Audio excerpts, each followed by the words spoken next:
Predict, pick, and prevail in your fantasy football leagues with Nick Giacobbe and Nick Cap. From breakouts to busts, superstars to sleepers, these are the guys that will help you achieve fantasy glory. This is the PrimeTime Fantasy Podcast. Welcome everybody to Season 3, Episode 29 of the PrimeTime Fantasy Podcast, where we give you our predictions, our picks, with the hopes that we can help you prevail throughout the 2024 fantasy football season. I'm your host, Nick Giacobbe. Joining me is Nick Cap. Nick, we're here today. It's still technically the off season, and we're well overdue, about a month after the NFL draft. Players are starting to sign those rookie contracts. They're getting their NFLPA situations handled. So I think you could buy Marvin Harrison's jersey now on Fanatics. I don't know, maybe. But we're a month after the NFL draft. It is Memorial Day weekend. That means that your fantasy drafts are kind of creeping up right around the corner, probably about a month or two away. How we feeling? Listen, I mean, we're going to talk fantasy football, and we've got a lot of big rookies with a lot of impact, a lot of aging veterans. I mean, we're going to start seeing kind of the takeover in the NFL with 6 first-round quarterbacks. I mean, we'll find out very quickly who's good and who's not, as we do every year.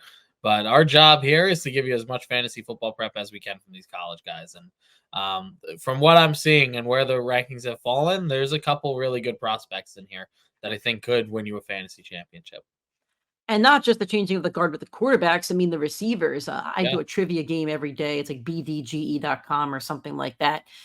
A lot of these guys are getting old. Stephon Diggs got traded, but he's on the older end of things. DeAndre Hopkins, obviously Antonio Brown's not in the league anymore. Julio Jones, Devontae Adams is like 31 years old. Mike Evans is 32. And I'm looking at the board here. We're looking at, was it 5 wide receivers drafted in round 1, if I'm correct on that? So 5 receivers that can immediately make an impact on your fantasy team.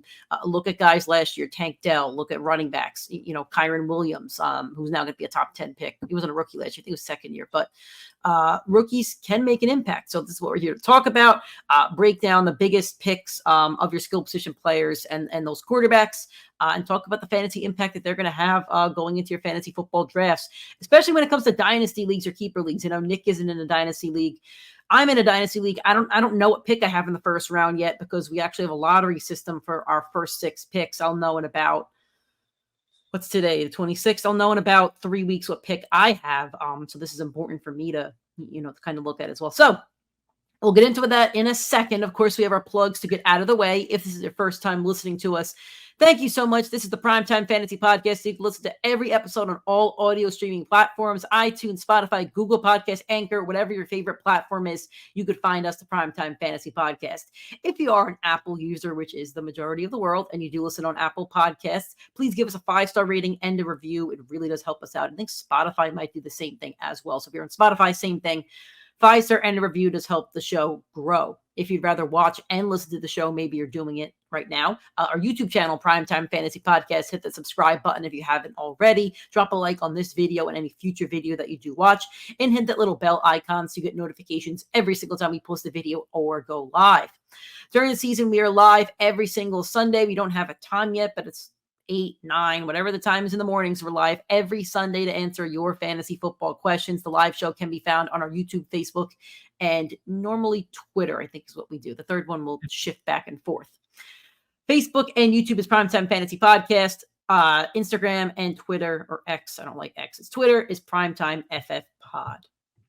So we have a rookie watch here. We're going to recap the biggest draft picks for the 2024 NFL draft, and how they're going to affect your fantasy football drafts, your fantasy football teams, and the impact that they could have in the 2024 season. So we're going to do it by position. We have, looks like 6 quarterbacks, I think 6 wide receivers, or maybe actually, I think 9 wide receivers, a tight end, and a running back. So let's do quarterbacks first. First overall pick was Caleb Williams. He went to the Bears, and he went to a very loaded offense, Nick. This is a really revamped offense. The Bears have kind of done it right.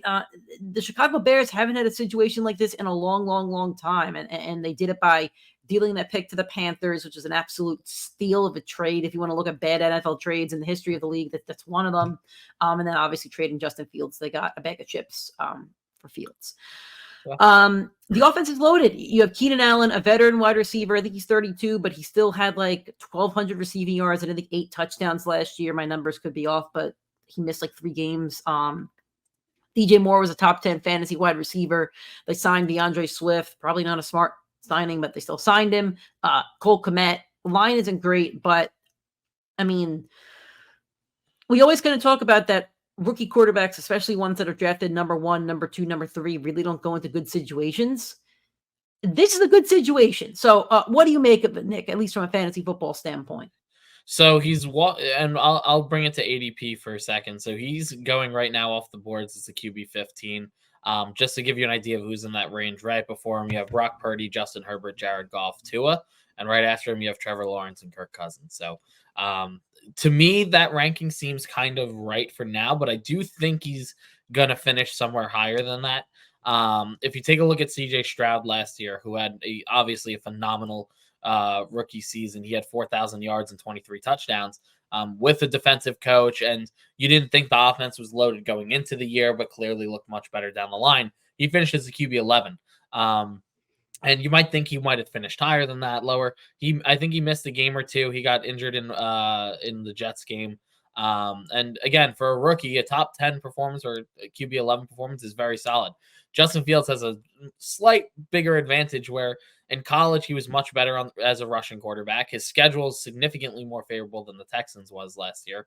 He finishes the season with Lions, Vikings, and Seahawks in your playoffs, which I'm not going to say they're going to be the highest over-unders, but you're looking at teams with very susceptible defenses and high-scoring offenses. So when you combine all those factors in, Caleb Williams is in one of the best situations for a rookie quarterback.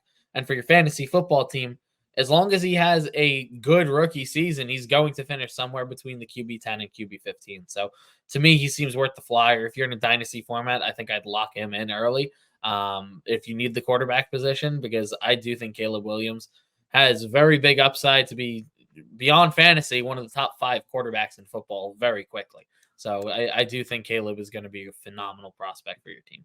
He's also very mobile. He's not, Justin Fields mobile where he's a running back, but he's a mobile quarterback that I could see having a couple rushing touchdowns and a bit of rushing yards. Think a little bit of like Russell Wilson from like 10 years ago.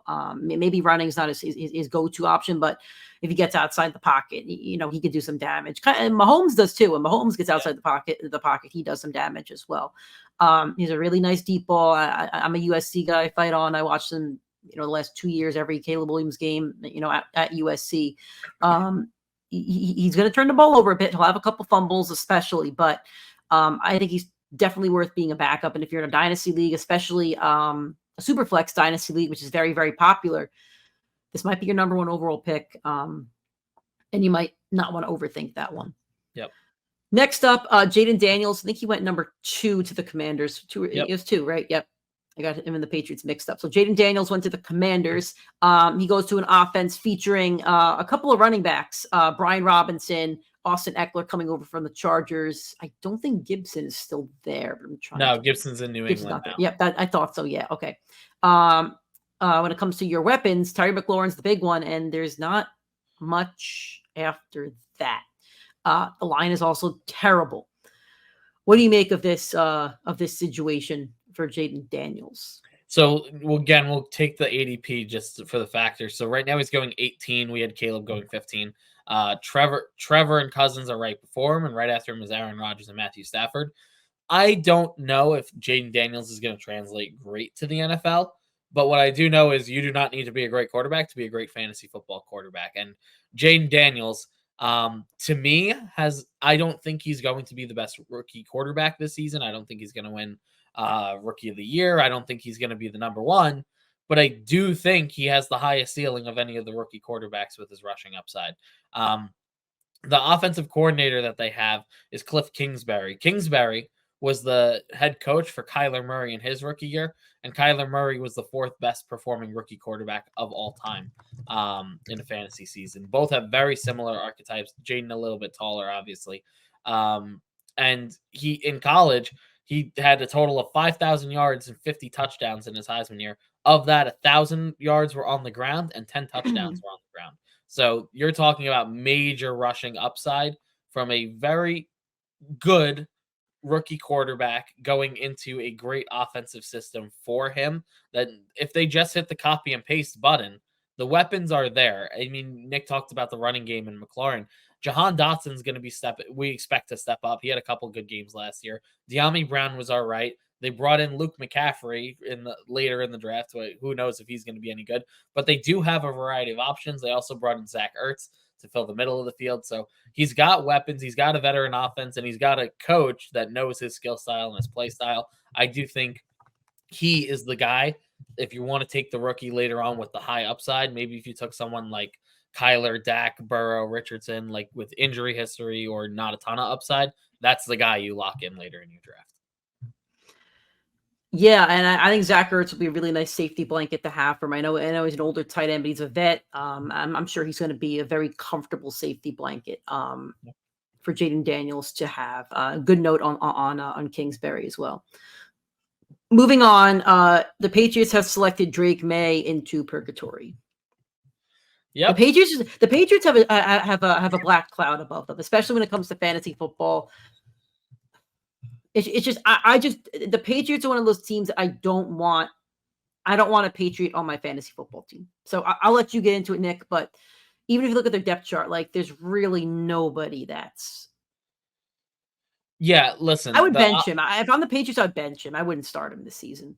I agree, and we don't need to get into too much. We'll make it quick for fantasy. He's the QB 31. Like, you're really not taking him unless he shocks the world, like Justin Herbert, who was drafted. You're taking him in super flex, but I don't think he's going in normal, unless you're in maybe a 14-person league. Correct. He will be someone we'll talk about later on if he's on the waiver wire and is the college comp has always been, or the pro comp has always been Justin Herbert. If he's Justin Herbert his rookie year, like then we're going to talk about him within 3 weeks of the season opening about a guy you pick up on your waivers.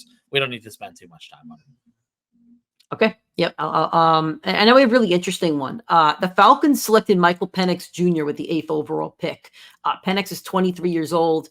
Very, very accurate in college. Is a little bit banged up, but a very accurate quarterback. I thought he was very pro ready. But they just signed Kirk Cousins to a 4-year deal where, with I think $50 million guaranteed or something like that. Kirk Cousins keeps on robbing teams blind. So, let's not talk Penix this year because I don't think you're drafting him for this year. But if you're in a dynasty league, I think he's a really interesting prospect. So in my dynasty league, I have Burrow. I don't have a second quarterback at the moment. I don't hate taking Penix. Maybe not in the first round because I will have a top 6 pick, but second round, I wouldn't mind taking Penix and letting him, ride my bench for a year or two. No, I think that's fair, and I don't want to get too much into it either because again, from everything that we're hearing, he is not going to play a single snap this season unless if like the Falcons are up 40-3 and they put him in like 2 minutes left in the game. But I do have to say, I know it's still season 3 of the podcast, but we need to take a moment to clown on the Atlanta Falcons because everybody has gotten to for the past month, and that now it's our turn. So just to highlight some of the executive decisions made by the Atlanta Falcons over the last 2 seasons. So first off, they decided that they were better than Bill Belichick, the greatest coach of all time that orchestrated the greatest comeback of all time in a Super Bowl against this franchise. Absolutely horrendous decision. Number 2, you signed Kirk Cousins off an Achilles injury to an absolutely insane contract. I think it was 4 years, $180 million. A lot of money. He gets a lot of money in all his contracts. Which, listen, if you say, hey, Kirk Cousins has been Mr. Reliable in the league, he puts up the numbers, we have drafted a lot of offensive pieces, let's go with it. Sure. But then why are you drafting him over Odunze, one of the best wide receiver prospects in the class? And I thought they needed defense, if I'm being honest with you. I thought they would need somebody on the D-line. That's what I thought. But even if you decided that you wanted to go on the offensive side of the ball because you have a defensive coach and you do have a bunch of defensive pieces, like Odunze is on the board and he was right for the taking because Drake London, I don't want to say he hasn't panned out, but he hasn't proven to be the number 1 wide receiver 1 on a team yet, which we thought he might be. So instead of going for that option, you take the backup quarterback, who, and I think Penix was a great prospect. I think he's going to have a very solid NFL career if he gets the right situation and can get a starting role by the time he's 24 years old. But you drafted him to back up Kirk Cousins, an older quarterback. You want to do the Jordan Love situation for the oldest rookie quarterback in the class. It doesn't make any sense to me. It almost seems like they should have put Kirk Cousins on a 2-year deal, maybe Correct. first year guaranteed, second year. 100%. And I think I heard this after the draft. I forget who said it. I should give them credit. But if they probably fell in love with Michael Penix during the draft process, and if they could go back, they probably would have given Gardner Minshew's deal, and the Raiders probably would have given Kirk Cousins the Kirk Cousins deal. Sure. If they knew Penix wasn't going to fall there. But here's the worst part of it. It's something that I think has fallen off a lot of people's radars. Rather than draft, now that we can look at it in hindsight, you opted for Bijan Robinson and Michael Penix to back up Kirk Cousins. And when you factor in all that money in those draft picks, instead of last year paying Lamar Jackson the same contract Kirk Cousins wanted, making him the starter and giving up 2 first-round picks. So pretty much what you said is the MVP, this year's MVP of the league, in your eyes, was worth less than Kirk Cousins off an Achilles, an injury-prone quarterback coming into his rookie year at 23 years old, only a handful of years younger than Lamar Jackson. Yep. And a rookie running back, who I know your coach isn't there anymore, decided to give the backup and the third string more touches than Bijan Robinson in totality. Yep. So just an awfully ran organization. And we needed to take a minute to clown on the Falcons because they earned it. And I don't want to harp on it too much because it's a fantasy show. But Atlanta, just know you're still a target on the Primetime Fantasy podcast. We still got a target on your back, and we're going to be attacking you for all season 4. Well, if Penix can get on the field in the next 2 years, you look at Kyle Pitts, who's only 23 years old. You're looking at Bijan Robinson, who's only 22 years old, and Drake London, who's also only 22 years old. For comparison, they're all younger than me and Nick. So there you go. All right, next up at pick number, I think you went off 11. Yeah. 11. JJ McCarthy. He traded up with the Jets. They went JJ McCarthy to the Vikings. This is a good situation. They have a lot of talent. This JJ McCarthy's a winner. Okay. I don't know if he's a great prospect, but he's a winner. Mm-hmm. And there's a lot of talent on that offense. So I'll let you dig into it, but there's a lot of talent on this offense. The defense is terrible. Yep. A lot of talent on that offense. And speaking on that, you're talking about shootouts when you say the defense is terrible. Well, let's go first. ADP right now, he's going on with the board QB 26. He's going after Will Levis, Geno Smith, Derek Carr, before, which I thought was really funny when I put this note in there. He's going before Daniel Jones, and he's going before both Justin Fields and Russell Wilson. Justin Fields, who right now in ADP is higher than Russell Wilson. When we'll get into that later on. But Nick's right. I mean, the Minnesota Vikings is the best situation a rookie quarterback could have went into. And not only do they have probably top 5 weapons in the league, they have the 5th easiest schedule in the league as well. And they got a smart offensive coach. So if McCarthy is going to get the start, and McCarthy could be young, he could be great, whatever. And McCarthy's young enough where I thought if Atlanta wanted to do that decision, that's the guy you go for. Well, they could do that in Minnesota. They have Sam Darnold over there.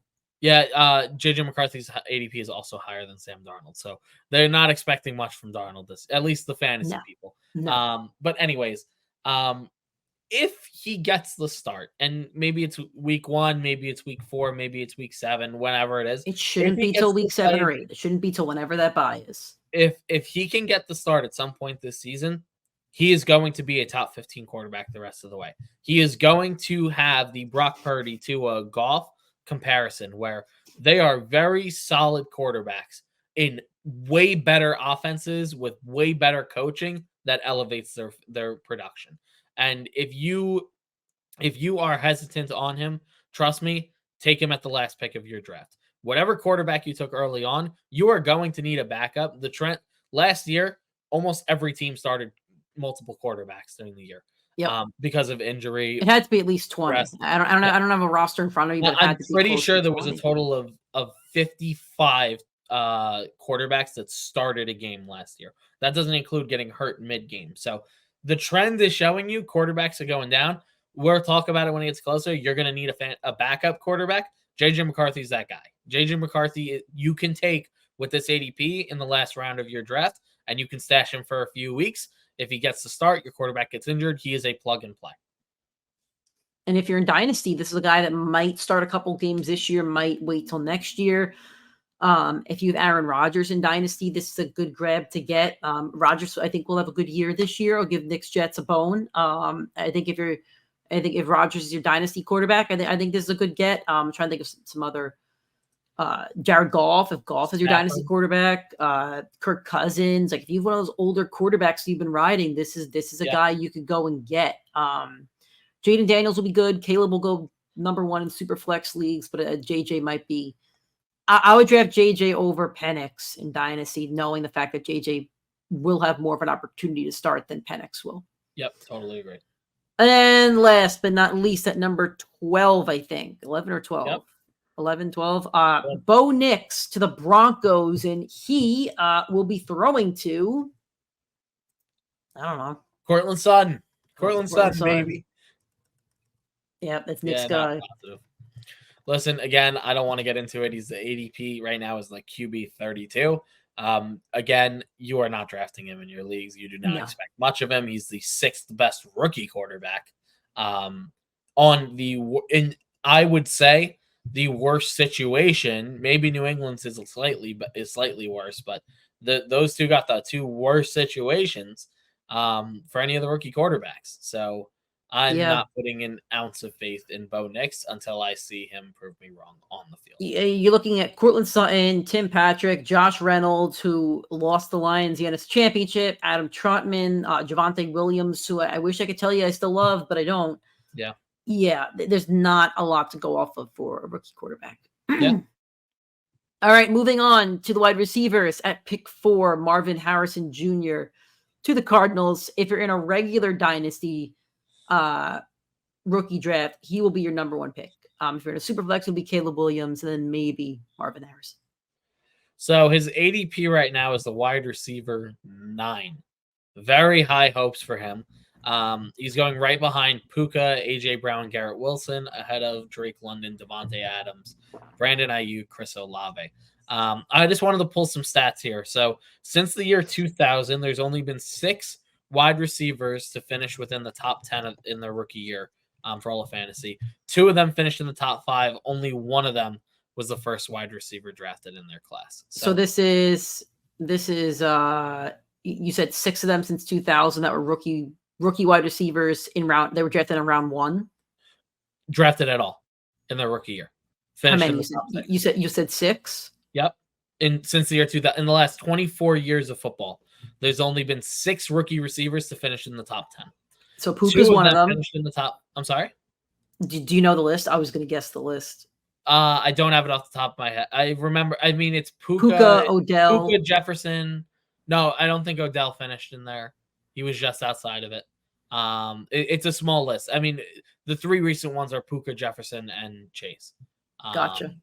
Only 2 of them finished in the top 5, and only one of them was the first receiver drafted in the class. That was Jamar Chase. So the odds are not pointing in his favor, and he has one of the 10 hardest schedules for any rookie this season at the position. So I'm not saying he's worth the risk or not. I think he's going to be a phenomenal player, and guys like that do win you fantasy championships. So I'm not saying avoid him. I'm just saying the stats are pointing the other way, so be cautious if you plan on taking him as your wide receiver 1. With his ADP as the wide receiver 9, he's going on the back half of the 2nd round, early 3rd round. I don't think that's a terrible range if you want to go with like the hero running back, or you go wide receiver 1st round, running back, and can get him on the turn of the 3rd round. But I would not walk into this season with Marvin Harrison trusting him as your wide receiver 1. He might deliver, but again, odds are just saying it's probably not going to happen year 1. I think that's fair. However, he has no competition. Trey McBride will be a little bit of competition. He's excellent, but you're looking at the other wide receivers here. Michael Wilson, Zay Jones, Chris Moore, Zach Pascal, James Conner's the running back. He's fine. There's not a lot of competition for targets, so he will get a lot of targets. And as long as don't get me wrong, he can definitely do it. I'm just saying for him to hit his ADP, for him to hit it, he needs to defy crazy odds to do it. Yes. So yep. We gotta. I mean, I'm rooting for him. I love Nick knows I like the Cardinals. They're one of my backup teams, but history is not on his side. Yep. That's all. The Giants took Malik Nabers. I think it was pick 6, I want to say. Probably best man available on the board. They didn't reach for a quarterback they didn't want. They didn't reach for a tackle they didn't want. They took a receiver for Danny Dimes. Yeah. And right now, ADP wide receiver 19. He's right behind Deebo Samuel, Stephon Diggs, Mike Evans, DJ Moore. He's ahead of Michael Pittman, Jalen Waddle, DK Metcalf, and surprisingly low, Cooper Kupp. That is disrespect to Michael Pittman. Yes, it is. That's very disrespectful to Michael Pittman, who had a top 12 season last year. He outperformed everybody's expectation. I don't remember exactly where he finished, but he was phenomenal. So I clowned on the Falcons. It's time to clown on the Giants. And Malik Nabers, I am sorry. You could not have asked for a worse situation. Nick, I'm not sure if you saw any of his interviews after being drafted. He is totally hiding the fact that he hates the idea of playing with Daniel Jones as his quarterback. They are some of the funniest interviews that I've seen. He's like so clearly lying through his teeth about it. So Nick, you wanted me to ask you some questions in the last one. You wanted to guess those. I got 2 trivia questions for you here because I thought the Giants are a fun organization and they kind of surprised me. Let's do it. So since 2019, when Daniel Jones became the starter for the New York Giants, who do you think is the wide receiver leader in yards per game? I should actually change that. Not wide receiver, pass catching leader. Well, is it Evan Ingram? No. Barkley? No. Who is it? It's Golden Tate. Who, if you remember, 2019? Since 2019, he averages the most yards per game by a Giants receiver at 46.3. And you're looking at guys like Sterling Shepard, Darius Slayton. Every single pass catcher. Was Tony a first-round pick? Tony was a first-round. Tony was a first-round pick. What about Wan'Dale Robinson? Was he a second or third? I don't remember. But all I can tell you is he did not average 46.3. No, but I feel like the Giants keep drafting wide receivers and keep missing. And I think Nabers is very, very one more trivia talented. question for you. Oh, boy. Okay, let's do it. How many Giants players do you think have caught more than 10 touchdowns? Players have caught more than 10 touchdowns since 2019. 0. 1. Darius Slayton. In 4 years. 19, 20, 21, 22, 23, so 5. This will be. This is over the span of almost 70 games. And I know Daniel Jones missed some time. That's horrible. Well, actually 5 years. Yeah, five played seasons of football. That is absolutely horrendous. Malik Nabers might be the best receiver that Daniel Jones has ever had, but for him to hit his ADP of the wide receiver 19, he would need to catch 80 balls, 1,100 yards, and 8 touchdowns. Since 2019, no Giants receiver in a single season has caught more than 50. None have racked up more than 770 yards, and no Giants pass catcher in a single season has caught more than 4 touchdowns in a year. So he would need to double the production of the best Giants receiving season in each of these categories. He would need to have practically the best rookie season ever for a New York Giant receiver outside of Odell for him to finish in the top 20 receivers. There is not a shadow of me that will draft Malik Nabers at this ADP in any single draft. Yeah, I mean, I could echo every point that Nick made. In Dynasty, if it's a Superflex league, he's a top 10 pick. If it's not Dynasty, it's top 5 pick. It's tough because he's so talented, but again, Daniel Jones is not so talented. There's really no pieces around him. But, you know, they might just tank another year and go for another quarterback next year. Maybe the Falcons can trade them Kirk Cousins. Maybe. All right. At pick number 9, Rome Odunze went to the Bears. So another weapon for Caleb Williams. What's his ADP? He's going right now as the wide receiver 33. He is the JSN of this draft. So he is going right behind Christian Kirk, Amari Cooper, Rashee Rice, right before Jayden Reed, Terry McLaurin, Hollywood Brown, Calvin Ridley. I would take all 4 of those guys above Odunze. Maybe, probably. Also, Ridley. on his team, he's the third wide receiver being drafted. Right now, DJ Moore is at the wide receiver 18, Keenan Allen at the wide receiver 26, and then Odunze at the wide receiver. There's a lot of mouths to feed. This just screams JSN to me. And JSN was good last year. He was talented, but he did lap Tyler Lockett at one point, I think. But this is a good dynasty pick right here. Probably not a great redraft pick. Correct. And just to echo that point a little bit more, and a good pick by the Bears. I do like the pick by the Bears. Yeah. Oh no, Keenan Allen is 33. This guy's super young, coming in with Caleb Williams. This is a smart pick. But some picks are good NFL picks. Some are good fantasy picks. Correct. Exactly. I think you hit that right on the head. The fact is, he's the wide receiver 3 on a team with a defensive coach, and that's just wide receivers. Doesn't include Cole Kmet and Gerald Everett, who they brought in. And even DeAndre Swift, he catches a couple balls. Yep, and Swift catches balls out of the backfield.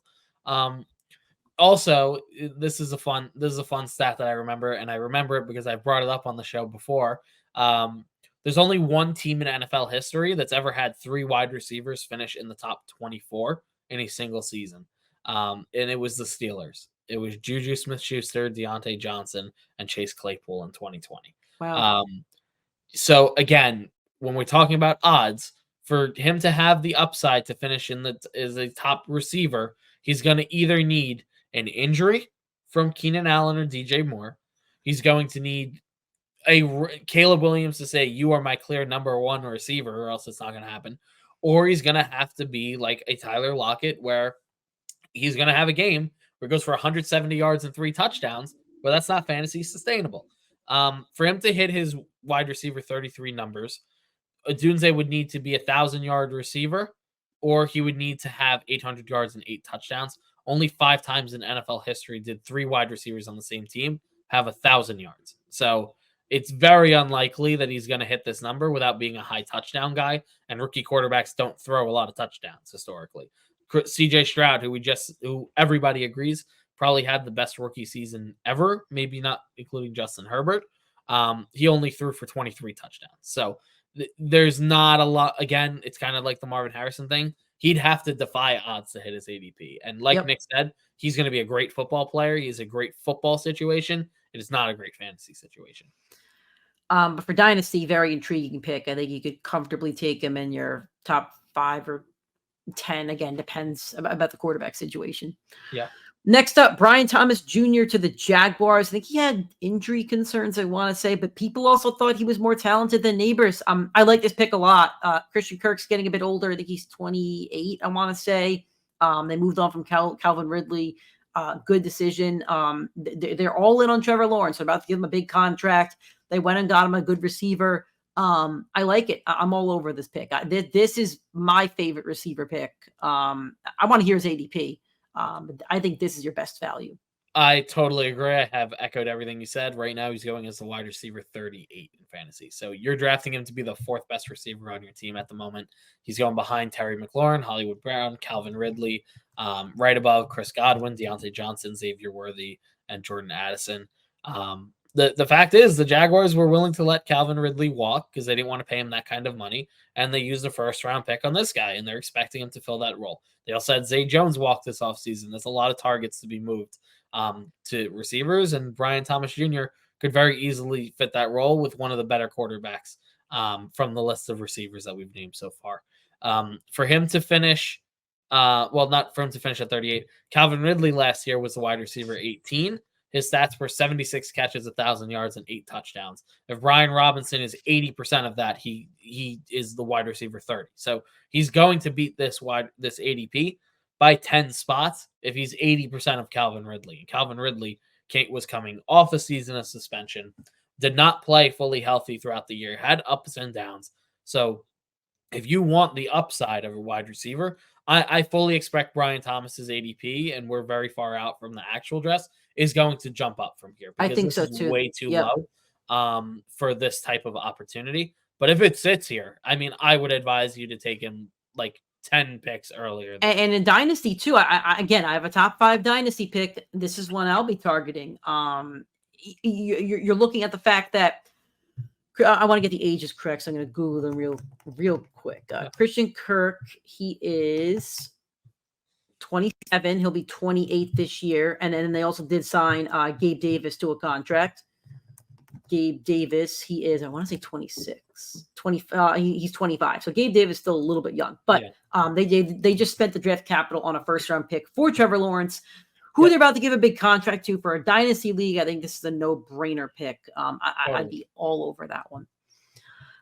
So the Chiefs traded into the first round with the Bills. The Bills just love handing the Chiefs W's.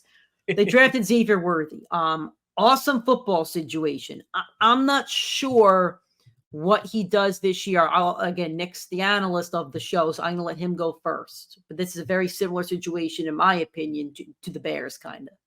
So ADP is wide receiver 41. He's going behind Brian Thomas Jr., who we just spoke about, Chris Godwin, Deontay Johnson, above Jordan Addison, DeAndre Hopkins, and JSN. Here's my thoughts. He's small. And, I know some people want to say Tank Dell and Devontae Smith. Well, he's smaller than them. And if we're being honest, he's 5'11". That's not that small. His weight is small. He weighs, I think, 155. Yeah, Google's saying 172. Okay, so maybe bulked up a little bit. Tyreek's 185. That's a lot for Tyreek. He's 5'10". Tyreek really big dude. Yeah. So listen, I would say Mahomes tends to make magic happen, but I feel like we do this every single year. Where we say, "Ooh, Mahomes has a new shiny object. We have to take him." And Rashee Rice is the only one that's outperformed the ADP from those guys. We've seen Sky Moore be a flop. I feel like we've chased MVS, McCole Hardman, Juju. Juju had a good year his first year there, so I don't want to give him too much flack. You see Clyde Edwards-Helaire go there. We put him in the Kadarius Toney. People are drafting Kadarius Toney last year. Listen, I feel like this is another case of new shiny object for Patrick Mahomes. Let's take him because it could be the hit. And listen, a broken clock's right twice a day. Xavier Worthy could be this all-powerful home run guy for the Chiefs, but they also brought in Hollywood Brown. Rashee Rice is going to get suspended for a couple of games in return. So I don't know if Kelsey's still that dude. Kelsey's still that dude. He's still Travis. Until I see Travis Kelce not look like Travis Kelce, he's still Travis Kelce. Yeah, totally. You can't tell me otherwise. So I'm not saying that I'm going to take Xavier Worthy or I'm not, but I don't think you can reach on him. I don't think it's worth the reach. No. I don't know if he's going to hit this ADP, exceed it. I see a lot of guys in his area that have a lot of name value. I think I'd rather chase that than Xavier Worthy, who did rise in the draft because of his speed. He broke the record at the combine. I think he's very talented, but there's a lot of talent around him. Correct. And my thoughts are, just like the rest of those Kansas City receivers, the low weeks are going to be low and the high weeks are going to be high. He's going to have that one breakaway play that makes your week 3 or 4 times this season, but that's not sustainable to put in your lineup on a weekly basis. So, but I would say in Dynasty, if you have Travis Kelce, I wouldn't mind taking this to offset Kelsey's inevitable retirement. Yeah. If you've been the 9th or 10th pick, I wouldn't mind it. Sure. I mean, that's not bad. And listen, they did use a first round pick on him. They didn't wait until the second round. And they traded up. They wanted him. Yeah. So Andy Reid wanted him, and that tells me something. Sure. And we'll find out more, but I do think that there's more. I think there's going to be a lot more excitement than there should be, concern or trepidation and saying low. All right, let's go through the next few receivers quick. Ricky, I don't know how to say his last name. Pearsall. Was drafted to the San Francisco 49ers. Again, like the talent, don't like the fact that he would be number 5 on this option behind McCaffrey, Debo, Ayuk, Kittle, and then Ricky. So Dynasty, fine pick, especially if you're a guy that has Debo or Kittle on your Dynasty team, fine pick. I don't know what he does that year because Debo's not old. He's 27 or 28. He's still around. Ayuk really wants a new contract. We'll see if they pay him. McCaffrey's still going to get his. I don't see who he laps. Yeah, I agree. And I agree with Nick entirely. I do think this is a dynasty play. This is not a now play. This is a guy we'll monitor on the waiver wire when the 49ers get banged up like they do every single year. But the one thing I will say is there have been raving reviews about him, and the 49ers camp usually does not put raving reviews out. I'm sure he's We watch great. it I believe it, but it's again like we said, it's we like need all these other situations. Yep, totally. JSN, a more talented team with the JSN. All right, some round 2 guys. Xavier Legette to the Panthers. I don't know. Bryce Young needs to throw to somebody. They don't have a lot over there. Maybe this will give Bryce Young the option that he needs, but I'm not chasing him. Totally agree. He's going wide receiver 66, so it's not in a range where you're locking him in. He is going after Thielen and Deontay Johnson, the newest member of the Panthers. So listen, the Panthers are an awful team. At least they made the switch to a offensive coach from a good team in the Buccaneers. I don't think Bryce Young is very good, but I will say this: the game script should be good for PPR. And at wide receiver 66, when you're chasing anything at that point, you might as well give it a shot, but just be prepared to hold him for 4 to 6 weeks. Like Justin Jefferson will always be the prime example with me and Nick. 2 weeks in, Justin Jefferson looked terrible. Week 3 is when he exploded and came on the scene. Like you can't draft him expecting to make the change a week or 2 into the season. Amon-Ra St. Brown didn't break out till week 10. So if you're drafting a rookie wide receiver, keep him for 10 weeks. Yeah, you're going to have to keep him on the bench and hold him to find out. The Bills took Keon Coleman. I'm in on it just because it's the Bills, and Josh Allen has to throw to somebody. No Gabe Davis. No Stephon Diggs. I know they signed Curtis Samuel. I don't think he's the answer. I'm in on it. I'm in on it for the fact that it's the Bills and Josh Allen has to throw to somebody. The volume should be there. Totally agree. He's going off the board ADP 54 right now. And here's the one note I made. I think if Keon Coleman was drafted where the Bills had their pick and they did not trade down for him, he's going in the low 40s. Like he's a wide receiver 39 through 44, and right now he's going 15 spots later. So if I'm drafting, this is another guy I'm definitely targeting. He's going in the range of Romeo Doubs, Cortland Sutton, Gabe Davis, Jacoby Myers, and Josh Downs. We know who those guys are. We know who every single one of those guys are. Not one of those guys is going to have a super duper breakout season. For sure. And over the last 4 years, Josh Allen's averaged 4,400 passing yards and 35 passing touchdowns. So they're going to someone. And if you're going to take your shot, you got Curtis Samuel going late. That's not exciting. Or you go Keon Coleman, who's been super exciting in camp, who's been the rave on TikTok, one of the most fun receivers coming into the league.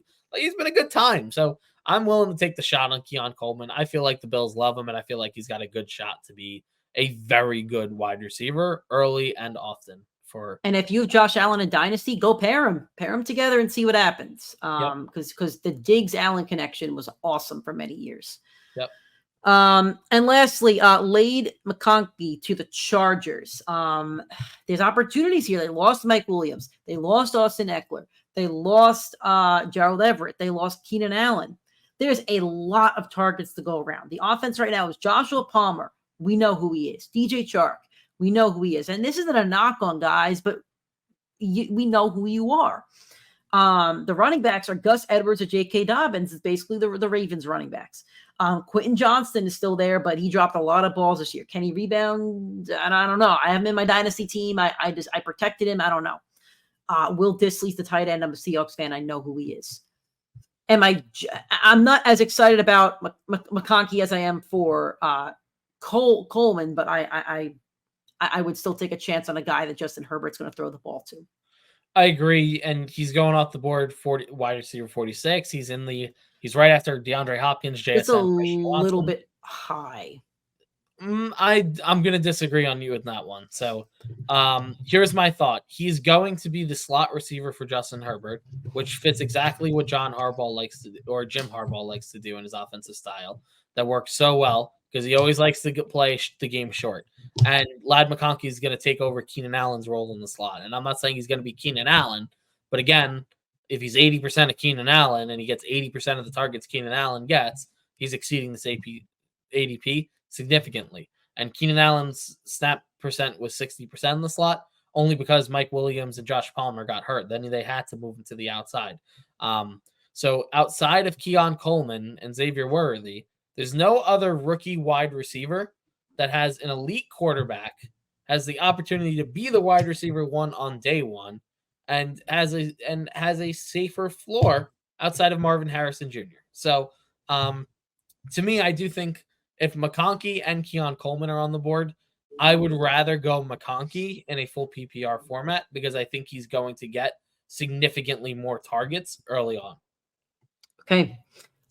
2 more players we have here. The Raiders kind of shocked people. They took Brock Bowers, I think was picked 13, I want to say, if I remember. Awesome player, awesome tight end. I didn't think they needed him. Michael Mayer was okay last year. They still have Adams. I think they really could have used like a corner or something, but there's targets to go around. They lost Josh Jacobs. They have Zamir White.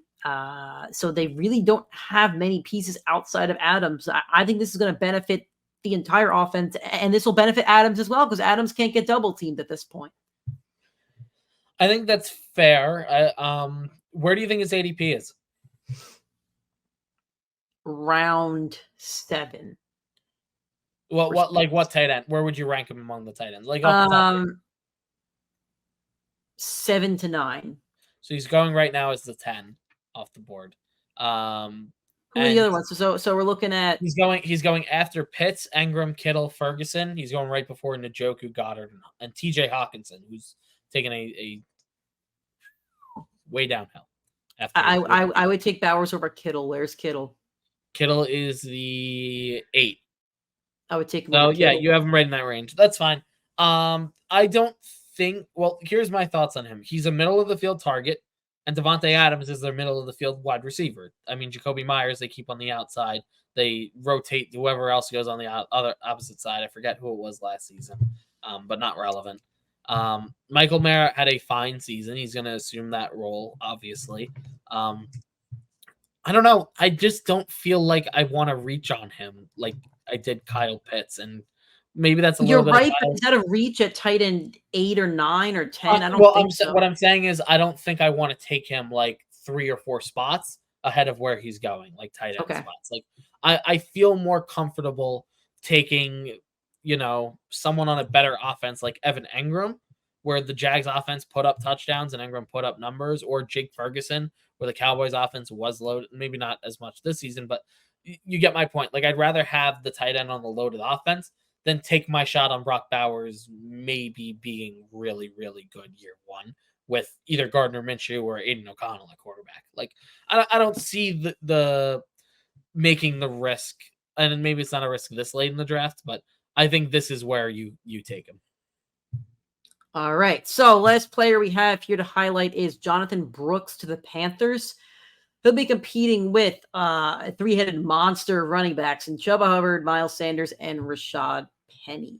3 guys who we know exactly who each of them are. Yep. Right now he's going up the board as the RB31. He's going after Javonte, Zach Moss before Singletary and Brian Robinson. Jonathan Brooks is the running back that the Cowboys wanted.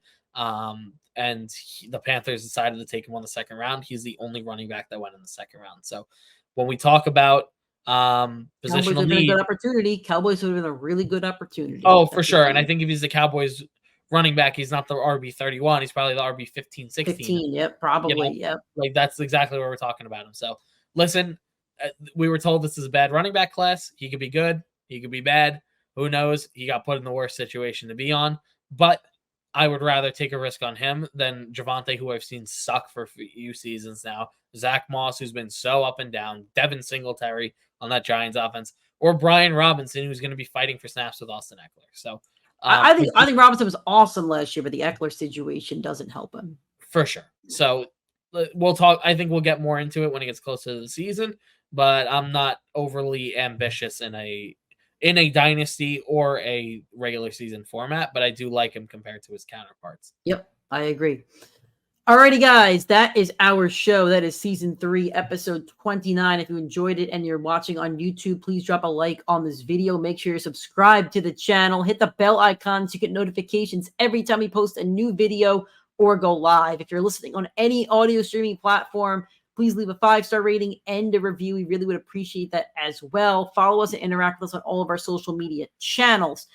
Stay tuned to all that. Draft coverage will be coming up right around the corner. We're going to get you guys ready for all of your drafts, and hopefully you'll crush them and you'll crush your 2024 fantasy football season. So until then, keep enjoying the holidays, keep enjoying this summer, and we'll talk to you guys around draft season.